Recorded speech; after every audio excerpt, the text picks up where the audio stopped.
Bueno, muy buenas noches. Estamos nuevamente en el sexto módulo de la Escuela de Formación Política hacia una agenda de transición democrática.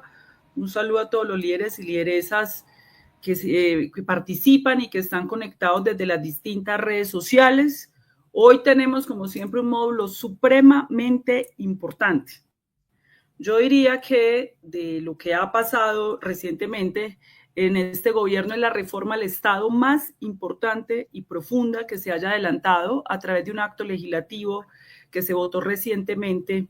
Es el acto legislativo de descentralización de los recursos de la salud, no, de los recursos, de los ingresos de la nación. Es que tengo el tema de salud siempre, aunque ahí también tiene que ver la salud, ahorita lo van a explicar. Y por supuesto, pues que ahí tenemos unos desafíos en cuál es la ley que reglamente ese acto legislativo, y hay unas discusiones muy grandes en este país sobre el tema de la descentralización. Para eso, pues nos acompañan dos súper expertos en el tema. El profesor Darín D'Alessio Restrepo, muchas gracias por acompañarnos.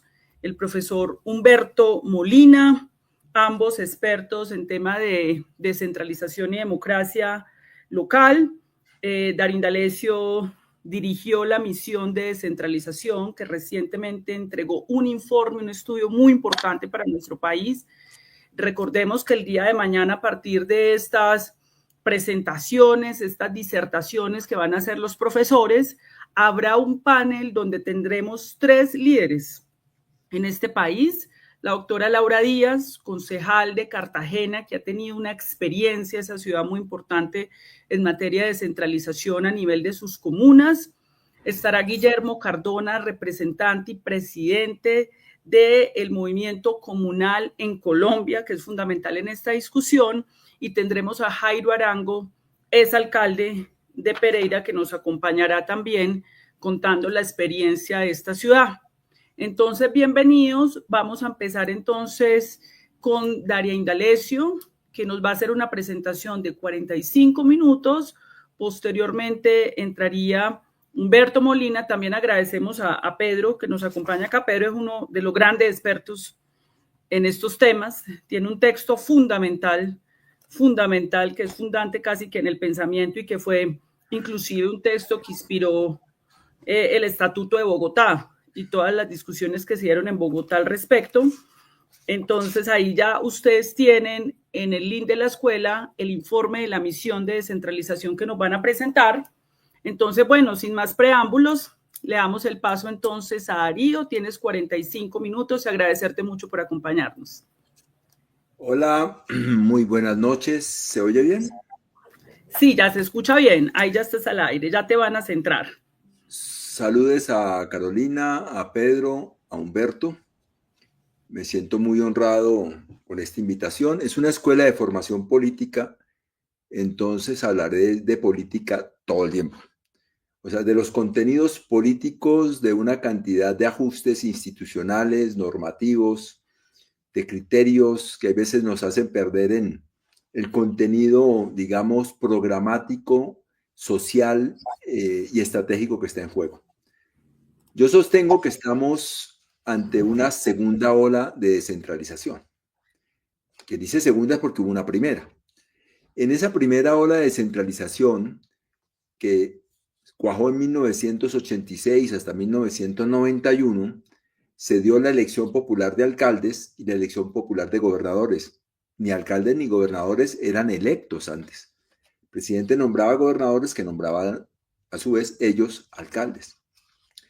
Se normó una transferencia de cuantiosos recursos, en ese entonces hasta el 50% del impuesto al valor agregado, hacia las entidades territoriales. La mayoría del presupuesto nacional no superaba la cobertura de 24 ciudades y por tanto se legisló normativamente que iba a haber una descentralización muy importante de los recursos de la nación. Y en tercer lugar, se establecieron unas competencias amplias de funciones a transferir. Salud, educación, agua potable, pero también transporte, estructuras urbanos-regionales, asistencia técnica agropecuaria, unas funciones en cultura, recreación, deporte, desarrollo comunitario, en fin, una serie de políticas hacia los gobiernos locales. Tenía entonces un componente político, un componente administrativo y un componente fiscal. ¿Cuáles fueron las principales fuerzas, racionalidades, intereses que convergieron en esas reformas de 1986 a 1991?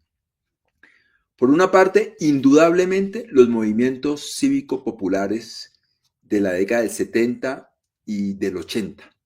Movimientos cívicos, así lo llamamos, pueblerinos, que no eran de las grandes ciudades, sino de pequeños poblados, y que empezaron a teñir el mapa de Colombia de pequeñas efervescencias, de unos paros, de unas tomas, de carreteras, de edificios, de proclamas, por toda la geografía nacional, que pues como siempre los ignoramos, la gran prensa dice que no existen, después cuando existe pues que son terroristas o agentes del Kremlin, pero bueno, la testarudez del movimiento cívico popular rompió el aislamiento de la información y de la sindicación y logró, digamos, volverse sujeto de consideración y de preocupación por las élites.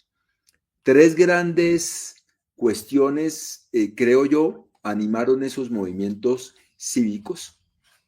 Una socialización de la política, una socialización de la administración y una socialización de las oportunidades de generación y goce de la riqueza.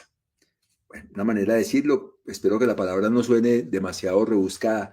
Socialización de la política es: queremos elección popular de alcaldes, queremos elección popular de gobernadores, queremos mecanismos de participación de las comunidades en la administración, en el gobierno local, queremos planes de desarrollo municipales, queremos planes de desarrollo departamentales, queremos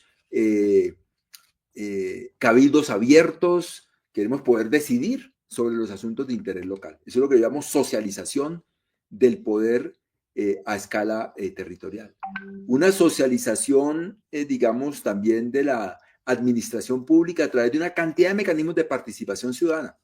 Nuestra descentralización de la década del 80 estuvo muy aparejada por romper, digamos, el monopolio de lo político como monopolio de los políticos y de los burócratas. Y decir, no, ¿cómo así que solo la burocracia tiene posibilidad de definir lo público y cómo así que los partidos tienen la posibilidad de definir lo público y crear los grandes gremios del capital? No, la gente también puede tener derecho. Los jóvenes, las mujeres, los pueblos indígenas, los combos de muchachos por la cultura, por la recreación, interesados en el transporte, en el espacio público. Queremos que la gente pueda participar en los asuntos de interés colectivo. Y entonces la reivindicación sobre demandas de participación ciudadana y comunitaria que rebasaban la democracia representativa y el monopolio del Estado sobre las definiciones de lo público. Para volver lo público un asunto de la sociedad que penetraba, digamos, al Estado para decir nosotros también tenemos que tener a través de una cantidad de mecanismos de participación la posibilidad de determinar los asuntos que nos competen. Y decía que también una socialización de las discusiones sobre la producción de la riqueza y su goce, puesto que pedían entonces carreteras, crédito, empresas, empleo, subsidios, centrales de transporte, centrales de abasto, o sea, la posibilidad del reconocimiento de la economía local, de la economía campesina, de la producción de alimentos. Para mí, fuerza fundamental que sin ella no podría explicarse las reformas de 1986, 87 hasta el 91, la fuerza de un movimiento popular insurgente desde las provincias contra la acaparación centralista, pero también contra el monopolio partidista y burocrático de la política, de la administración pública y de las posibilidades del desarrollo económico y la distribución de la riqueza. La segunda fuerza que intervino con mucha fuerza, el neoliberalismo. ¡Wow! ¿Cómo? Sí, el neoliberalismo. Algún profesor me dijo, cuando yo sostuve esa tesis por allá en los 80, que estaba loco. Sigo loco, ¿no? Ese era el punto. El neoliberalismo en la década del 70 y el 80 teorizó cómo hacemos, digamos, para debilitar al Estado y que el sector privado, llamado mercado, sea determinante en asignar los recursos, en determinar qué se invierte, en los precios, en la competencia y todo esto. Entonces dijo, no, pues privatizar lo máximo. ¿Y qué hacemos con lo que no podamos privatizar?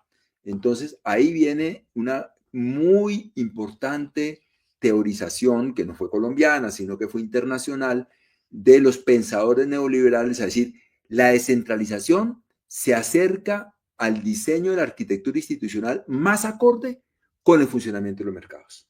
Debilitamos las burocracias nacionales, los partidos nacionales, los sindicatos nacionales y descentralizamos hacia unidades prestadoras de servicio que sería cada alcaldía. La alcaldía tenía que volverse un administrador de empresas múltiples que tiene a cargo la alcaldía y las ponemos a competir entre ellas. El neoliberalismo, no les voy a contar todo el cuento extenso, pero le jugó, vamos nosotros a descentralizar para poder privatizar. Claro, porque si pasamos una cantidad de competencias a los gobiernos locales y una plata, pero la plata siempre menor a la competencia, ¿qué hace un gobernador local con una presión local? Y ya es competencia suya, alcalde, ya no me diga que es del gobernador o de la nación. Pues privatiza, sube las tarifas, sube los impuestos, debilita el mercado laboral y lo flexibiliza. O sea, la descentralización era y sigue siendo, con esa doctrina neoliberal, un mecanismo muy importante de debilitar la agremiación del trabajo a través de la terciarización. Si yo tengo una competencia y me dan una plata, pero la plata es menor que la competencia, yo tengo que reducir costos y una manera de reducir costos es la flexibilidad laboral. Esta es una segunda fuerza, como les decía, teorizada por el Banco Mundial, por el BID, a través de nuestra propia tecnocracia. Vamos a descentralizar como mecanismo para privatizar, como mecanismo para hacer flexibilidad laboral, como mecanismo para forzar que haya un alza de la tributación territorial, que haya una competencia entre entidades territoriales por los recursos, que haya un comportamiento promercado de los alcaldes, que ya no sea ideología, populismo, sino el gerente y los buenos gerentes y los buenos administradores y, digamos, quebrar las condiciones estructurales de la política como un problema moral y político de preferencias y volverlo un problema de gerentes competentes que prestan unos servicios. Una tercera fuerza, considerable entonces, considerable todavía. Una, digamos, es difusa, pero bueno, un reformismo, digamos, que se expresa política y socialmente y en los territorios, que uno puede llamar un reformismo socialdemócrata, liberal, que encarnado, por ejemplo, por personajes como Jaime Castro y ahorita el exministro del Interior, Cristo, en Juan Fernando Cristo en su momento, y es que, bueno, este es un país demasiado elitista en su riqueza, en los niveles de educación, en el desarrollo de las instituciones, en las oportunidades, y el país es mucho más diverso y mucho más grande, y eso explica continuamente las guerras, la pobreza, la violencia, el desacato a la institucionalidad. Nosotros necesitamos abrir el Estado a una sociedad más plural y distribuir y generar mucho más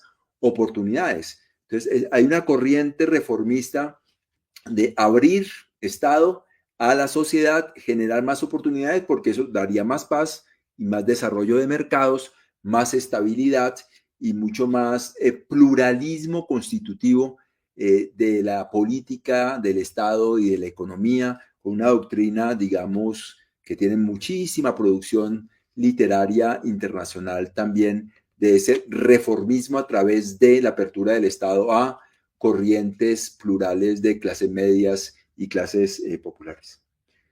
Y hay un cuarto actor que no se sentó, pero sí se sentó, que es la guerrilla. En la década del 70 y del 80, también, digamos, estuvo en ascenso el movimiento guerrillero, extendiendo cantidad de territorios, de armas, de la muchachada en armas, y bueno, había un gran miedo de que el movimiento cívico se juntara con el movimiento insurgente, y bueno, eso era un peligro evidente contra el monopolio que tenían los dos partidos tradicionales sobre la política, y rebasaba las capacidades de disciplinamiento solo a través de la represión o de la ignorancia sistemática de los medios de comunicación, de que no existe problemas que son, digamos, minorías o que son agentes del exterior.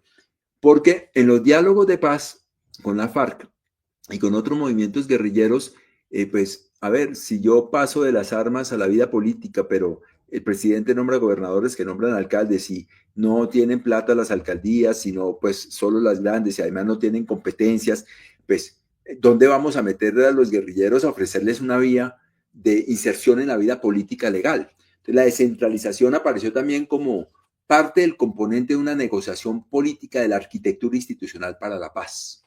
Y fue muy claro en la Constitución del 91 la connotación que tuvo esta Constitución de negociación de un tratado político de paz, puesto que un tercio de la Asamblea Constituyente, digamos, liderado por el M-19, que recuperó e integró fuerzas más allá del M-19 en esa representación.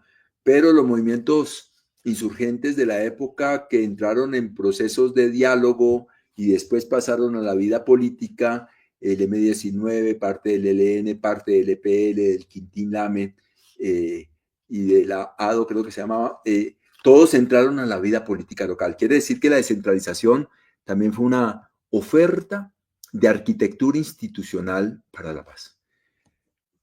No sé cuánto me tomé en esto, ya más de 10 minutos, porque eso es muy importante decir. Fuerzas contrarias, racionalidades contrarias, movimientos cívico-populares, neoliberalismo, reformista, cómo el sistema responde a las insurgencias, coincidieron en parir las reformas de descentralización de la primera ola de descentralización. Obviamente, los resultados serán plurales y también contradictorios. Desde el punto de vista político, la apertura democrática. O sea, se empezaban a elegir alcaldes, concejales y después gobernadores de partidos que no eran del bipartidismo. O sea, los grandes partidos tradicionales, que era el Partido Liberal y Conservador, perdieron la hegemonía y se generó una efervescencia de movimientos cívicos, populares, políticos y además, digamos, un copamiento de las fuerzas sociales y políticas alternativas sobre la representación política del Estado a través de las estructuras descentralizadas del sistema político.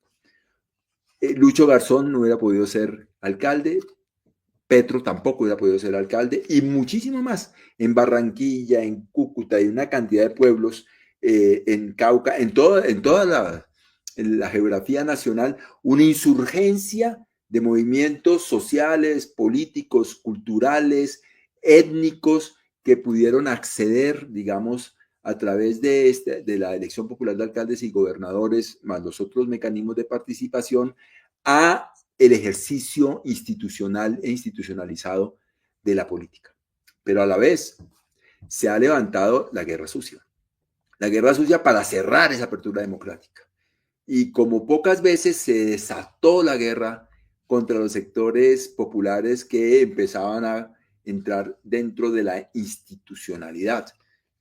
Lo más dramático y conocido pues, es el exterminio de la Unión Patriótica, pero además de la Unión Patriótica, muchísimos otros liderazgos sociales, políticos, culturales y étnicos. Quiere decir que la apertura fue confrontada con la guerra, es decir, perdemos, como digamos, el dominio que teníamos controlado a través del bipartidismo, esto se abrió demasiado, vamos por una disputa militar del poder político territorial, que ha derivado no solo en una disputa, digamos, militar, sino también en una cartelización de la política territorial, porque son grandes grupos político-económicos que se apropian de la contratación local y, digamos, de una manera u otra, son un cerrojo contra la democracia territorial por un copamiento corporativo, privado, mafioso, clientelista, con todas las combinaciones que eso da en la práctica de presupuestos, competencias y representación local. Es decir, que el resultado es en disputa, es un resultado contradictorio, de una apertura democrática, de un pluralismo mayor, pero también una disputa mafiosa, violenta y corporativa por esos poderes descentralizados del Estado. En lo social, muy importante, la descentralización fue un mecanismo para garantizar una financiación del Estado Social de Derecho a través de la descentralización. Esa Constitución del 91 dijo, pues el presupuesto de política social no puede disminuir de un año a otro y buena parte de él se va a ejecutar por vía descentralizada. Quiere decir que el pacto, lo que se logró en la Constitución del 91 fue asegurar una financiación de política social por vía descentralizada. Quiere decir que buena parte de la financiación del Estado Social de Derecho ha dependido de ese canal. Hay otros, que el canal de las pensiones, el canal de una cantidad de políticas de subsidios, pero buena parte del canal de financiación de los derechos va por la descentralización. Es por eso muy importante entender el contenido político de lo que ha pasado con ello. Porque si bien en la Constitución del 91 se dijo que ese sistema, ese canal descentralizado de política social iba a representar el 46.5% de una cuenta de la nación que se llama Ingresos Corrientes de la Nación, ICN, pues se bajó hasta el 22% hace un par de años. El primer golpe lo dio el presidente Pastrana y el segundo golpe lo dio el presidente Uribe para quebrar ese pacto de la Constitución del 91 de tener que descentralizar casi que por cada peso la mitad hacia los gobiernos territoriales, pero ¿para qué? Para financiar la política social pública, salud pública, educación pública, ¿sí? Y agua potable y otros sectores de política social. Entonces, si se obtuvo ese triunfo, digamos, de la extensión y financiación del Estado Social de Derecho en la Constitución del 91, hubo un reversón durísimo en el gobierno de Pastrana en el año 2001 y en el gobierno de Uribe en el año 2008 para quebrar en parte ese derecho y esa financiación, reducir en buena parte las transferencias a menos de la mitad de lo pactado en la Constitución, y hoy ha venido creciendo una vez más y está cercano al 28% de los ingresos corrientes de la nación. Hay que tener claro el contenido político de la restricción o de la disminución. Es una pérdida de más de 380 billones de pesos para salud, educación pública, para saneamiento básico y los otros sectores, ¿sí? Bueno, lo tercero, aunque me voy emocionando con cada pedacito, es toda la cuestión administrativa, digamos. Primero había un paquete de políticas a descentralizar y muy rápidamente se dijo, no, la prioridad es salud, educación y esos son los sectores prioritarios y importa mucho, pues para mí me importa mucho, espero convencerlos de que tenga importancia, que de una pretensión de que vamos a descentralizar poder hacia los territorios, con elección popular de mandatarios, con mecanismos de participación, con socialización de la administración y con exigencia de descentralizar el modelo de desarrollo, pasamos a economía. No tiene nada que ver con esto es solo servicios, y en servicios por sector, salud por una parte, educación por otra parte, agua potable por otra parte, y cada sector con una vía hacia la privatización del sector. Entonces, lo más avanzado de todos es la salud, evidentemente. Es donde más avanzó el modelo de decir la descentralización es por sector y es para privatizar. Entonces, hemos logrado, por ejemplo, este año ya son 98 billones de pesos, descentralizar un montonón de plata, pero quebrando los hospitales públicos, apocando a más no poder las posibilidades de tener política pública territorial de promoción y prevención de la salud. Reducir la salud a una cuestión de prestación de servicios y no el problema de la calidad de vida que tiene que ver con los mercados, con la naturaleza, digamos, con unos determinantes de educación, de la calidad del agua, decir, no, salud es prestación de servicios y por cada servicio cobro, y en ese cobro pues está toda la dinámica que yo creo que Carolina ha explicado una y otra vez aquí y hace 2 años de manera permanente, de cómo esa lógica es una lógica de devolver la salud, no un derecho, sino un negocio, y por cada una de esas prestaciones de personas aseguradas se extrae un recurso de privatización. Entonces, la descentralización desde el modelo neoliberal yo creo que ha tenido uno de los mayores éxitos de decir esto no es para territorios y poblaciones con posibilidad de socializar la administración, la política, las decisiones y la producción de riqueza, sino que esto es por sectores y por sectores va la lógica de privatización. Han podido avanzar mucho menos en educación por la resistencia de FECODE. Yo tengo muchas críticas a la dirección de FECODE, pero es imposible no admitir y no reconocer que FECODE ha contenido en buena parte la lógica que se ha imperado en mucho de utilizar la descentralización como mecanismo de privatización, y la punta de lanza es el sector de la salud. En el sector de educación es, de todas maneras, la reducción hacia la unidad prestadora del servicio llamada escuela.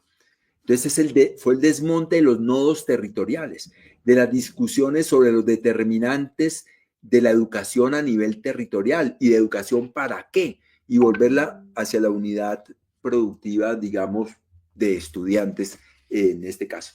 Y en el sector del agua, pues digamos, se reconoce a las grandes empresas prestadoras de servicios de agua, y no se reconoce ni a los acueductos comunitarios ni a los gestores comunitarios, como en educación tampoco se reconoce todo lo que ha hecho la sociedad y los sectores sociocomunitarios para construir escuelas, pagarle al maestro, hacer las dotaciones. O sea, en los 3 sectores hay una lógica de focalización y no territorial, de unidad de prestación de servicios y no de población, y sobre todo de secar las posibilidades de construcción de una política pública, democrática y popular en los territorios.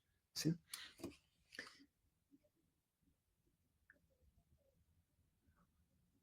Bueno, fuerzas contradictorias, resultados contradictorios, ¿y ahora qué? Digo yo que estamos ante una segunda ola de descentralización. ¿Cuáles son las fuerzas entonces actualmente? ¿Por qué está en vigencia otra vez? También son plurales y también son contradictorios. Y entonces, ¿cuál debe ser nuestro programa y actitud programática, política, estratégica en ese escenario de fuerzas contradictorias en disputa? Una liderada por las élites de Antioquia. Cuando digo élites, es esa fusión entre clase política y clase empresarial, que anima un referendo por la autonomía fiscal de los departamentos, pero que tiene mucha acogida entre los gobernadores de los otros departamentos, y que se explica por 2 o 3 razones. Una, en todos los casos que ganó un presidente de izquierda en América Latina, Ecuador, Bolivia, Brasil, las élites regionales del poder político, económico, institucional, con vínculos con el mercado internacional muy fuertes, se levantaron contra el centralismo, contra la burocratización, contra el Estado ineficiente, contra el Estado mandón, y a exigir mayor autonomía, mayor descentralización e incluso federalismo. Hay evidentemente una acicate muy importante en la élite de Antioquia, de Atlántico, del Valle, de Santander, digamos, de los principales territorios donde se concentra el poder económico, político, institucional y cultural, de decir, contra Petro, descentralización, autonomía, que cada uno decida, libertad y tal. Sin embargo, hay una cuestión aún más estructural en esta postura de esas élites en este proyecto, que es lo que yo le llamo el federalismo libertario. Pues yo no sé si me inventé eso, no importa quién se haya inventado la palabra, si ya está inventado o no.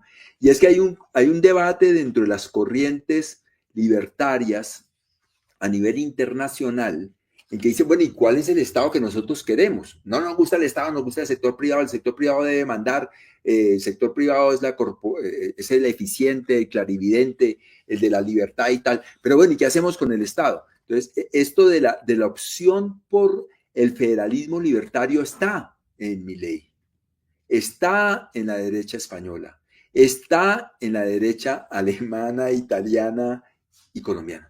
¿Sí? Tengamos conciencia de eso. Eso no quiere decir que todo reclamo de autonomía sea libertario y de derecha. No, no, no. Quiere decir que la derecha tiene programáticamente un interés en una autonomía territorial, pero ¿para qué? ¿Para qué es muy importante? Para desmontar el Estado social de derecho a nivel nacional, para debilitarlo, porque lo que están reclamando no es una seguridad social, sino 32 seguridades sociales, una por departamento. No un FECODE, sino dinamitar FECODE iba a ser 32 organizaciones sindicales si es que alcanzan a tener 32. O sea, el proyecto es nosotros los que producimos la riqueza, expresada en este caso en rentas personales, empresariales y de los patrimonios, nos quedamos con una proporción muy importante del propio recaudo que levantamos en nuestros departamentos. Pero 5 departamentos levantan más del 80% de esas rentas. Es decir, nosotros los ricos nos quedamos con la plata. ¿Sí? Y administramos la política social y administramos, digamos, la sociedad. Pero fue el mismo proyecto de los bolivianos. Nosotros podemos y lidiamos con la reforma agraria y lidiamos con el sindicalismo y lidiamos con la salud y lidiamos con la educación. Abajo Evo Morales, viva el federalismo, viva la autonomía, viva la libertad. Nos quedamos nosotros con la plata, desmontamos el Estado Social de Derecho a nivel nacional y nosotros administramos. Eso es muy importante ubicarlo. Porque, claro, como hablan hombre de la autonomía y la libertad, ¿y a quién no le gusta que hablen de autonomía y la libertad? Entonces, todo el mundo firma y obtuvieron 3.300.000 firmas. Y eso porque el tiempo fue el que fue. Pero si siguen levantando firmas, todos vamos a firmar por más autonomía y por más libertad y que nos reconozcan y la identidad y que podamos decidir. O sea, tiene un amparo ideológico muy fuerte en las entrañas personales, pero también de la historia colombiana que se basa mucho en identidades locales. Como me gusta pasar a contrastes muy fuertes, está el movimiento indígena. El movimiento indígena pues tiene una temporalidad que no es la nuestra, que es una temporalidad de muy larga duración y que van hacia el reconocimiento de la forma de gobierno a gobierno. Ella, Humberto Molina, hablará de eso de manera muy crítica, de los peligros que tiene eso para, digamos, desajustar unas cosas de las cuales él hablará, pero que no, tenemos que hacer el reconocimiento de que hay un avance en el reconocimiento de los pueblos, de los derechos colectivos, no solo individuales, una superación de la democracia liberal, del ideal kantiano de individuos, hacia un reconocimiento de pueblos, comunidades, por tanto, derechos, instituciones, representación colectiva de pueblos, comunidades y territorios, porque ellos ordenan territorios. Ellos han optado no por hacer parte de una ley orgánica de ordenamiento territorial que tenga el tema indígena, ni una ley de ordenamiento territorial indígena propiamente, sino por un mecanismo de negociación directa con el Poder Ejecutivo que proviene de la Constitución del 91 que dice artículo transitorio 56. Y ese transitorio se volvió permanente como muchas cosas transitorias se vuelven permanentes en Colombia que les permite una negociación directa con el Poder Ejecutivo para obtener cosas. Y eso quiere decir la Panamericana. Eso quiere decir la Plaza de Bolívar. Eso quiere decir la toma por allá cercana a los pozos de Ecopetrol. Quiere decir que la Constitución dijo, usted puede obtener cosas por una negociación de vía ejecutiva, entonces el ajuste institucional del reconocimiento de los pueblos no se va para ellos por el momento, y pero por el momento son muchos años, ¿sí? Por la vía de una negociación dentro de la arquitectura institucional descentralizada, sino por vías de negociación directa de su propio poder autonómico territorial. Luego están esa categoría un poco todavía incipiente, o sea, que no logro cuajarla del todo, Pedro ayudará, de lo que llamo unos sectores reformistas dentro de dentro de los operadores políticos, ¿no? Fíjense que fue el partido En Marcha de, de Cristo, que fue ministro del Interior, y del presidente de la Comisión de Ordenamiento Territorial del Senado, Guido Echeverri, más otros, el que presentó la propuesta de reforma constitucional para que la descentralización volviera a elevarse al 46.5. A esa fracción me refiero, que es una fracción que apoyó el proceso de paz, que apoyó la ley de víctimas, que apoya los pactos territoriales a su manera, que dice que no puede haber paz si no hay descentralización de política social y de oportunidades de desarrollo, que no le tiene miedo a hablar con comunidades y a decir ellas también son sujetos, reconozcámoslas y negociemos con ellas. O sea, hay una fracción política que no le apunta a la guerra como disciplinamiento, sino a la inclusión, al pluralismo y, en efecto, digamos, a un reconocimiento de lo popular, de lo alternativo, de lo democrático dentro del sistema de funcionamiento. Es una fuerza tan importante que fueron ellos los que lideraron la propuesta de reforma constitucional. Luego están la población negra, 32 minutos, va detrás en parte del movimiento indígena.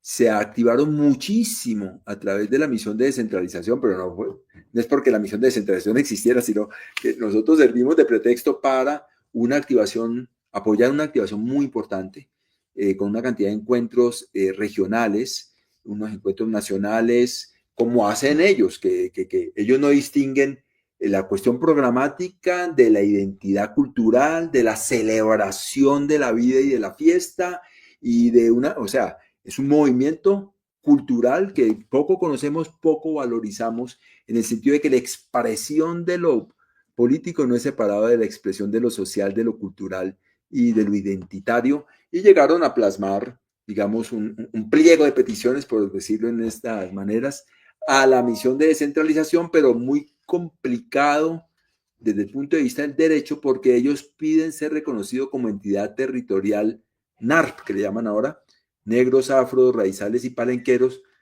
como los indígenas que quisieran ser entidad territorial indígena. Si el tema con los indígenas es muy complicado, lo es más con los negros porque la Constitución no los reconoce como pueblos, entonces no entran dentro del sistema de las transferencias y de las competencias hasta ahora. Luego están los trabajadores, quizá FECODE, la fuerza sindical más pendiente de esto, permanente pendiente de esto. Yo critico el hecho de que para ellos la reivindicación ha sido fundamentalmente más plata, porque más plata es más calidad, mejores maestros pagos, pero que no han tenido hasta ahora una concepción mucho más estructural de cuál es la arquitectura institucional progresista, que no es únicamente una cuestión de plata, que no es una cuestión de fortalecer la financiación de los maestros y su estabilidad laboral y sus condiciones, sino que, y entonces educación para qué, y la cuestión de las relaciones entre salud, educación, agua, cultura, producción, territorio. Entonces digamos que el sindicato hace lo que tiene que hacer un sindicato, representar a sus gremios, pero el reclamo es porque es la fuerza sindical más estructural, fuerte e importante en el tema de la descentralización, que han logrado, digamos, contener las privatizaciones, pero también han logrado que de cada 100 pesos, 93 pesos vayan para la nómina y solo 7 pesos para calidad. Y entonces en calidad estamos totalmente desfinanciando, ¿sí? Mientras que un presupuesto de funcionamiento va así, el de calidad va para abajo. Entonces las pruebas a ver no funcionan.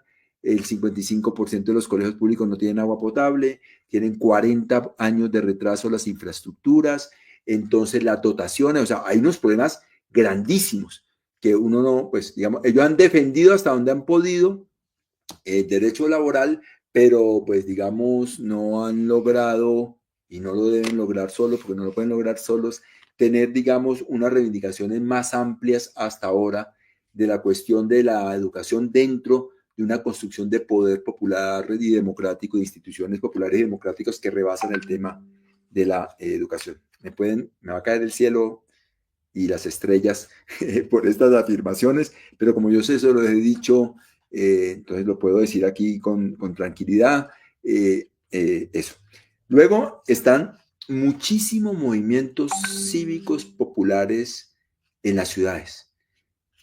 algunas estadísticas dicen que hay ahorita muchísimo más que antes, pero totalmente borrados de la prensa y muy localizados y muy esporádicos, que revientan como reventaron en los paros y las marchas y sobre todo pues, en ciertas ciudades como Cali, pero que no logran cuajar políticamente de la manera como ocurrió en los 80 todavía, aunque han habido movimientos, digamos, de encuentros nacionales, de movimientos cívicos, populares y políticos, donde este tema aparece, pero digamos que es un actor en busca de convertirse en subjetividad política determinante en este tema. Creo que fue determinante en los 80, creo que todavía no es determinante en esta fase que se abre de descentralización, y eso es una pérdida para el carácter de la fuerza política, social, territorial que pueda, digamos, garantizar un acuerdo y un desarrollo democrático de lo que se está pactando. Quisiera hablar del progresismo, cerca a los 40 minutos, porque el progresismo se debate entre dos tendencias, una más fuerte que otra. Una es defensa del Estado Social de Derecho, defensa de la reivindicación de los pueblos, defensa de la salud pública, de la educación pública, de la extensión del agua, de la capacidad de la gente para determinar, entonces la contratación conjunta de acción comunal, una vía directa entre poder ejecutivo y demandas sociales y pueblos y territorios. Y un descuido, a mi juicio, de la arquitectura institucional, que debe ser nacional, departamental, municipal, cuáles son las reglas y criterios de construcción de instituciones. Creo que el progresismo le ha faltado resaltar con fuerza que hay que apropiarse de las instituciones territoriales y darle un contenido democrático, como fue un debate muy relevante y muy central en el debate del progresismo en la década del 70 y el 80, dentro de los que hay que reconocer una y otra vez el protagonismo intelectual y académico de Pedro Santana, diciendo, es que esto de la descentralización tiene todo que ver con una reforma que vuelva los estados y la política mucho más democrática, más participativa, más plural, y ahorita, digamos, la relación ha sido privilegiadamente del Estado Social de Derecho a través de adjudicaciones centralizadas y de la contratación con los sectores populares, y tienen mucho menos peso hasta ahora, digamos, y cuáles son las instituciones a construir que sean ellas mismas mucho más permeables a ese pluralismo, a esa democracia, a esa apropiación social de la política, de la administración y de los recursos públicos. Bueno, ya presenté la primera ola, sus principales fuerzas, la segunda ola, sus principales fuerzas, son mucho más de las dichas. ¿Qué quedó en los 5 minutos que me quedan? ¿Qué quedó en la Constitución del 91? Que a mí me parece, estoy muy contento. En la Constitución del 91, no, en la reforma constitucional. Dice ahí, el principal objetivo del Sistema General de Participaciones es el cierre de brechas sociales, institucionales y económicas. Y eso proviene desde la misión de descentralización, y me parece maravilloso. La ley lo tiene que expresar después, y que no nos digan que eso se vuelve un criterio secundario de un porcentaje marginal. Pero quiere decir que no es solo una cuestión de plata, sino que el sector salud tiene que tener una estrategia de cierre de brechas. El sector educación tiene que tener, el sector agua tiene que tenerlas, que no es una cuestión únicamente de más plata, sino de disputa distributiva y de criterios distributivos, y que la inequidad tiene mapas, tiene geografías, y por tanto tenemos que poner en la ley criterios geográficos de descentralización de recursos en salud, educación y agua que venzan las geografías de las inequidades. Eso quedó ahí y eso estoy muy contento, y esa es mi obsesión en la elaboración de la ley, de que eso se exprese en la ley y que no vamos a torcer el acuerdo constitucional y le vamos a minorizar esa importancia. ¿Qué más quedó ahí? Que los criterios de distribución, pobreza, prevalencia ambiental, densidad étnica, población rural, ¿sí? Y los municipios de menor cantidad de habitantes y categorías. Quiere decir que los criterios de distribución de la plata podrían llegar a hacer lo que todavía no hace el Sistema General de Participaciones. Que todo el Sistema General de Participaciones estructuralmente sea un mecanismo de compensación de inequidades, sea un mecanismo de cierre de brechas, sea una política distributiva y redistributiva estructural, independientemente de quién sea el presidente. O sea, lo que logramos allá, digo, como movimiento progresistas y académicos vinculados a eso, es que el sistema de participaciones de aquí para adelante, independientemente de quién tenga que ser el presidente, tiene criterios de cierre de brechas y criterios redistributivos. ¿Sí? Obviamente, eso no está ganado porque ustedes saben que una cosa es la Constitución y después la ley, y la ley puede volver eso un pedacito marginal dentro de la ley y después la reglamentación de esa ley volverlo aún más marginal. O sea, en política nunca se gana nada definitivamente, sino que se van haciendo ajustes y peleas y que van, digamos, evolucionando en la pelea. Pero los acuerdos constitucionales en eso son supremamente importantes. Lo otro que quedó, y con eso ya voy concluyendo, es el principio de autonomía. Es decir, que los municipios recibirían una cantidad de plata, esperemos que los más precarios más plata, por lo que acabo yo de decir, ¿sí? Pero para 17 competencias, donde el ejercicio de la política local pueda dosificar la repartición, o sea, volver a enaltecer el ejercicio de la socialización de las prioridades de la política local. ¿Sí? Eso se abrió ahí y lo tenemos que garantizar en la ley de que en efecto sea un principio de autonomía hacia los territorios, pero el punto absolutamente crítico en esto es que hay que fortalecer la gobernanza, la participación, la planeación local, la rendición de cuentas, el gobierno abierto, el gobierno en línea, la organización social para incidir en los planes, en los proyectos, en la ejecución y el control, porque si no esto es una descentralización hacia élites y no una descentralización hacia la socialización del poder territorial. ¿Cuánto llego? ¿Me faltan 2 minutos o no, Carolina? Porque si me faltan 2 minutos voy a decir 3 problemas que hay por resolver. Dice la ley, dice la Constitución que los beneficiarios de este sistema general de participaciones serán departamentos, municipios y distritos. En ninguna parte dice que serán comunidades territoriales, organizaciones sociales o pueblos.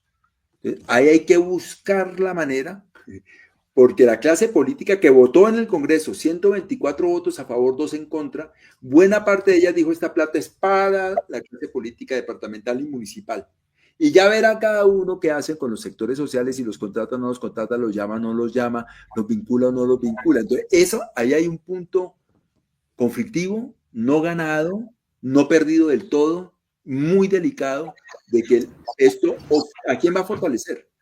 A unas comunidades territoriales con esquemas mucho más públicos y participativos o a los trabajadores políticos. El segundo gran problema es el reconocimiento de lo que yo he venido llamando, pero yo no me invento las palabras, patrimonios sociocomunitarios. Patrimonios sociocomunitarios en agua. Es que el sector ni siquiera sabe cuántos son las centenas y miles de acueductos comunitarios y los gestores comunitarios. Y en educación, cuántas escuelas, cuántos maestros, cuántas dotaciones la financia la propia gente.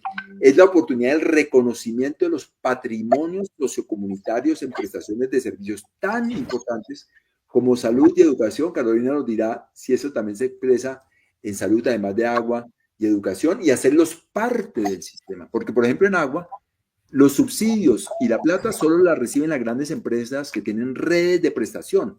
No la pueden recibir los acueductos comunitarios porque no hacen parte de ese reconocimiento formal de la riqueza pública sociocomunitaria. Y yo creo que es una gran oportunidad de hacer ese reconocimiento. Y lo tercero y último que quiero decir es que todo es para departamentos y municipios y no para los circuitos de la vida, porque tanto los ambientales no son, el río no va hasta donde llega el municipio, o la cuenca no es una cuenca sino un sistema de cuencas, tienen una geografía multiescalar que rebasa la arquitectura en estancos municipales y departamentales, y hay muy poco en esa ley que permiten realmente construir una arquitectura institucional de programas, de proyectos, de actores que se pegue a la posibilidad de una planeación alrededor del agua.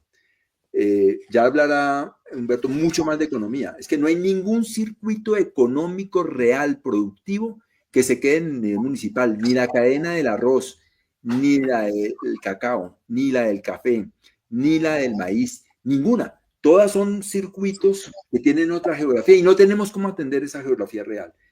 El de la economía popular y de los vínculos entre campo y ciudad, tampoco.